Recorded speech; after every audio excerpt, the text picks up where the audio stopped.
Good afternoon, everybody. My name is Charlene Chatelier. I am a third-year student at the Leeds Beckett University. So I was especially intrigued by the dramatic events of the last 24 months, really, and how that is exposed our deepest vulnerabilities, not just on a personal level, but obviously on a global level. I was drawn to how resilience was built as well, and some has excelled within this period. So specifically focusing today on the psychology's use by martial arts and how that could open room for better vulnerability risk strategies. Pandemic has exposed the universal vulnerability of risk strategies in many projects and programs. Most industries had no option but to heavily rely upon technology for core operations with limited time and resources to address the imminent vulnerabilities. So vulnerability management helps us to identify problem areas, assessing risk and prioritizing relevant risk, and lastly, taking steps really to reduce and prevent future reoccurrences. The entirety of the process cannot escape subjectivity in decision making, drawing attention to the significance really of psychological attitudes of employing vulnerability risk strategies. So this pilot study aims to investigate the benefit really of employing psychology of martial arts for the effective management of vulnerability, but also exploring the possibilities of consistently delivering the best outcomes, not only for oneself, but for our projects we deal with, and also the people that we interact with, so environment overall. So now, given the COVID-19 crisis and the mitigated strategies that was implemented, such as social distancing, home working, for instance, the consequence of that has been bared really by the professionals who had to constantly balance ongoing risk and personal vulnerabilities caused by increased home and care responsibilities, concerns around finances, job security, changing workload, the finances being furloughed, bereavements that happen, but also dealing with the anxiety of family or themselves being exposed to the COVID virus itself, placing an immediate focus on mental well-being. And this is expected to increase with returners now to the workforce, to the workplace really, with so workers are expected to have a depleted level of health and mental health. So the focus really is expected to shift for leaders and organizations to be seeking and maintain the productivity of their workforce, whilst ensuring that emotional and physical well-being on the long term is sustainable, especially if we need to rebuild on a global level. Vulnerability is normally negatively portrayed and aligned with terms such as weakness, powerlessness, helplessness, and being disadvantaged. Vulnerability has received renewed and intensified attention in really the COVID-19 spectrum, as higher trends of interest is being absorbed really by authors across all domains, sustainability, disaster management. So although it now is being seen to go beyond human health, it's still interesting to see how it's impacting both personal situations as well as project expectations, emphasizing really rather the preparedness given to the risk of the society's perceptions. Notwithstanding its prominence, that there is a lack of a unified definition for vulnerability that's required. However, key dynamics that has come across really all definitions that we've explored is it's an exposure to an event, a risk event, and the level of responses which is to cope with this exposure, which is that later part really that we're looking at today. Thus, vulnerability can be viewed two-sided. So while the outer side can be viewed as a threat, the inner side is more focused on dealing with the threat, and this is where we're not looking at a one solution fits all perspective really. But it's fair to say and to argue that vulnerability is complex and multidimensional.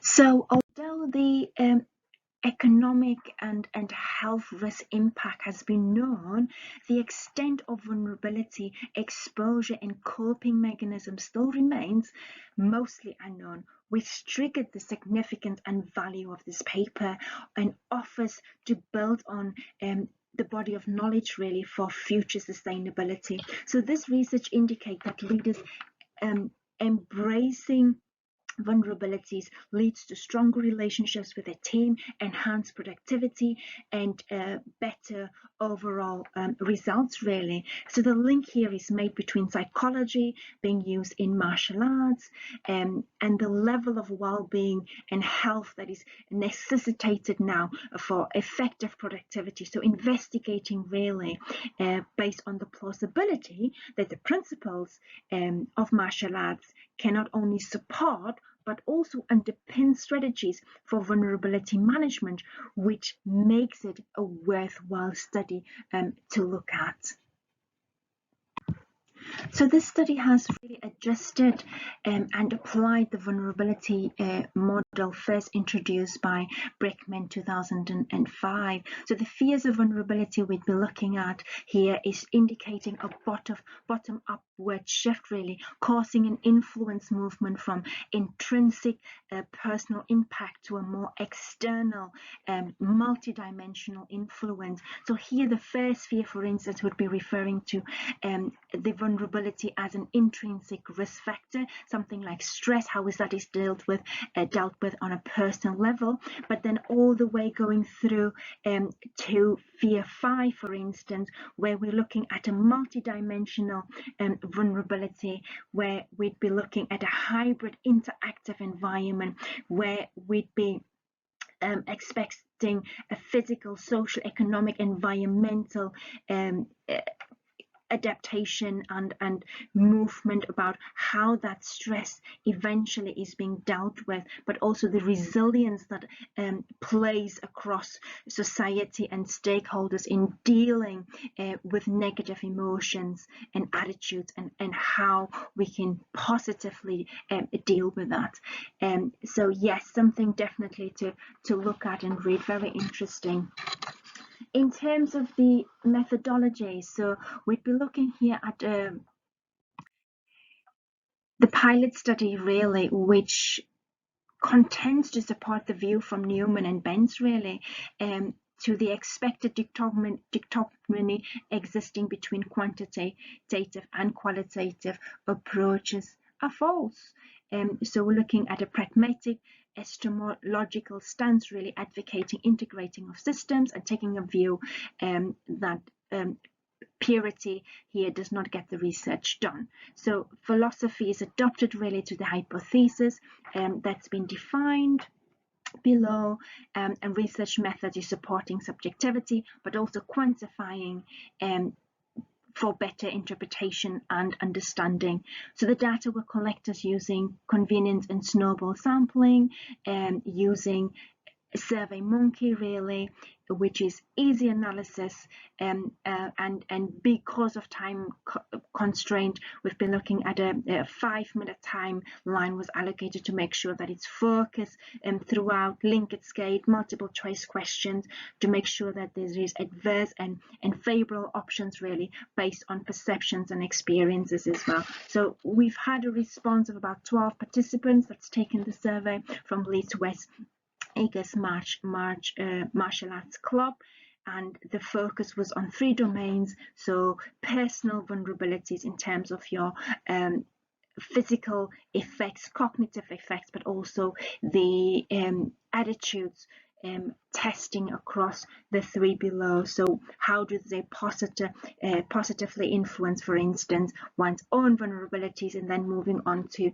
the practitioner's vulnerabilities in an operating environment, and then overall how it influenced the well-balanced sustainability outcomes for decision making. So moving on to the findings, the results indicate that the participants were primarily, if you look at figure 2 and 3, motivated by the confirmation, really certification of the leadership program itself, but also family participation, the overall health, fitness, discipline, concentration and focus, the benefits that they were expecting, confidence, positive self-esteem, empowerment and self-efficiency. So now looking at detailed really, so if you look at the H2, where there was 100% agreement, on the second slide here, you can see 100% agreement across all three questions, and this has come across all three hypotheses that we tried to test.